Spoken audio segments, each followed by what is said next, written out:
선생님, 안녕하세요. 네, 안녕하세요.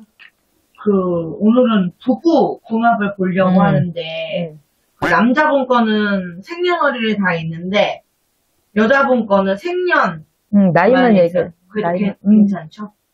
드려볼게요.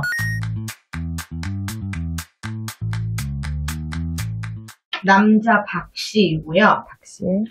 그리고 여자분은,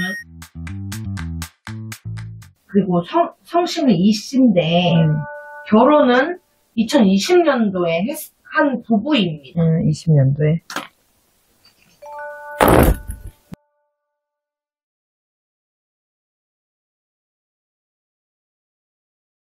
이 남자분 같은 경우에는 굉장히 심성이 착해.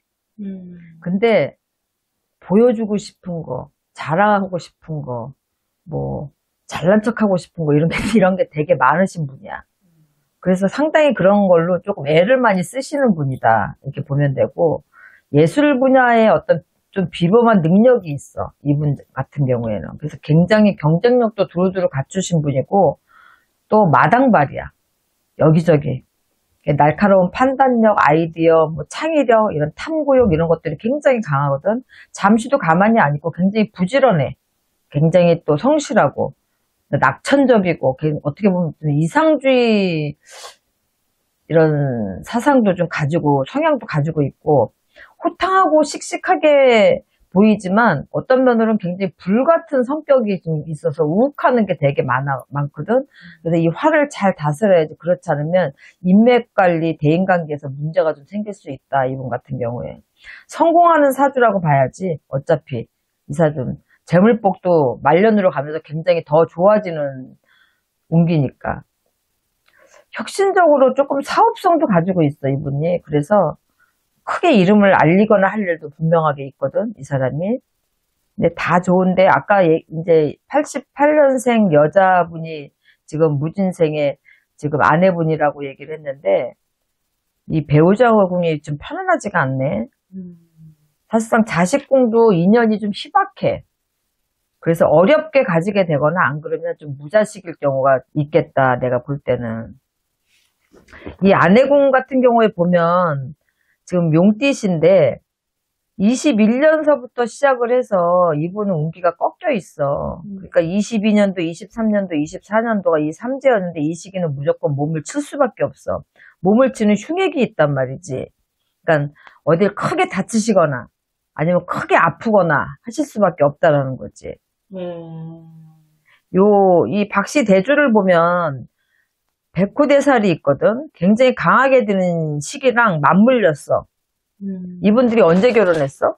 2020년. 20년도. 그럼 21년도서부터 이분이 지금 아프신 거야. 내가 볼 때는. 그 정도 됐어요. 왜냐면 3대가 드는 시기에 백호대살이랑 발동하는 시기가 맞물렸어. 만약에 박씨대주가 큰 관제라든가 어떤 큰 사고가 없었다 그러면 아내궁이 문제가 생길 수밖에 없지. 남편이 이걸 알래나 모르겠다. 물론 그렇지 않을 건데 뭐 이런 것 때문에 와이프가 아프게 된 거다라고 보기는 어렵지. 근데 이것도 한 작용을 하는 거야.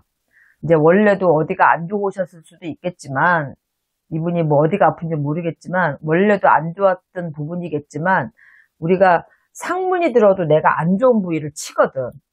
그것처럼 요런 흉액이 같이 들 때 맞물려서 그래. 이게 이제 아픈 지는 좀 오래되셨고, 이분들이 이제 여자분은 일반인이고, 남편분은 이제 그 연예인이에요. 그래서 이제 결혼하시면서 얼굴이 알려지시고 이랬는데, 이러한 일들로 여자분이 일을 쉬게 되신 거예요. 스트레스도 많이 받았고, 일반인이니까. 근데 이제 남편한테 얹혀 산다. 남편 돈으로 뭐 어떻게 한다. 근데 이 38 무진색이면 집에서 먹고 노는 사주가 아니라 절대 그렇게 생각하면 안 돼. 이분이 어디가 안 좋아서 일을 그만뒀으면 몰라도 원래 일을 그만두고 집에서 먹고 노는 사주가 아니야. 그렇게 입장문을 발표한 거예요. 그러면서 이제 본인이 투병 사실을 근데 왜 결혼하고 남편 뒷바라지 하면서 아이 준비하고 집에서 쉴 수도 있는 거지. 근데 그걸 뭐 집에서 일 안 하고 쉰다고까지 뭐라고 얘기를 하는 분들은 도대체 어떻게 되는 거야.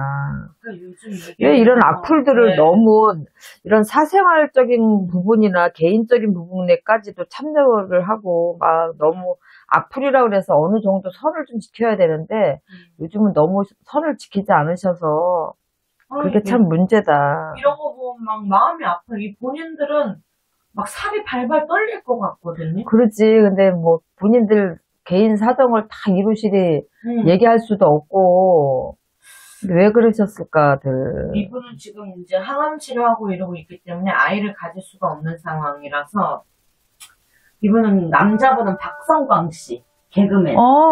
여자분은 이소리 씨라고. 이쁘시네. 네. 네, 어쨌든 결혼하시고 좀 그런데 이제 아파요. 아프고 이제 그렇지만 건강하게 오래오래 살 거다. 그래야지. 항암 치료 중이다. 이렇게 된 건데. 항암 치료 중에는 아이를 가질 수도 없고 이게 지금 항암 치료를 해서 몸이 회복이 된다 하더라도 금방 아기 갖기는 쉽지가 않을 거고 그러다 보면 나이는 계속 뭐 몇 년 지나면 40대가 훌쩍 넘어가고 그럴 텐데 뭐 이 생년월일을 다 모르기 때문에 지금 남자 박씨 대주 하나만 놓고 봤을 때도 자식이 아주 어렵게 늦게 갔거나 안 그러면 무자식일 경우가 많아. 사실 그렇다 한들 둘만 행복하게 잘 살 수도 있는 거잖아요. 그리고 빨리 아프니까 이런 병세에서 빨리 툴툴 털고 일어나서 뭐 이분도 밖에 일이 마음에 집에 이렇게 아픈 사람이 아내가 아프면 밖에 일이 제대로 되겠냐고. 근데 내가 볼 때는 이 박성광 씨가 26년 되는 뭔가 하나 큰 사고를 칠 것 같아. 승부를 볼 일을 하나 저지를 것 같아. 좋은 일로. 좋은 일로. 그래서 그게 기대도 되고 염려도 되지만 잘 됐으면 좋겠어. 네. 이거 좀 저는 이거 보는데 마음이 좀 아팠어요. 젊은 분들인데. 그럼 아직 38인데 왜 애를 안 낳느냐는 거. 아니 남이서 애를 낳든가 아니 근데 애를 안 가져도 어쩔 수 없는 거고 갖고 싶은데 못 갖는 부부들도 많고 또 애를 가지려고 준비를 하는 와중에 이렇게 아프면 또 애를 못 갖는 건데 내가 이만저만해서 이렇게 해서 애를 못 갖습니다. 이래서 내가 지금 회사를 쉬고 있습니다. 이런 걸 어떻게 그때그때마다 다 보고를 하냐고. 좀 이 댓글 다시는 분들도 좀 자제하시고 인스타에다가 이렇게 글을 올리시는 분들도 서로 내가 이 입장이라면 그런 것들을 기본 밑바탕에 좀 두고 어느 정도 선을 지키시면서 얘기를 좀 하셨으면 좋겠어. 누군가가 본인들 사사건건이 그렇게 와서 댓글 달면서 뭐 이러쿵저러쿵 얘기하면 좋겠냐고. 숨 막히고 너무 힘들 거야. 그러니까 입장을 조금만 바꿔놓고 생각했으면 좋겠어. 암만 공인이라 하더라도. 좀 예쁜 눈으로 열린다. 맞아. 다독다독. 내 동생이다 생각하고 내 오빠다 생각하고 이런 마음으로 좀 보면서 용기를 주면 정말 좋잖아. 네. 속상해. 어떤 궁합인가 하고 한번 여쭤봤습니다. 잘 이겨내셨으면 좋겠어요. 맞아요. 네. 감사합니다. 네, 수고하셨습니다.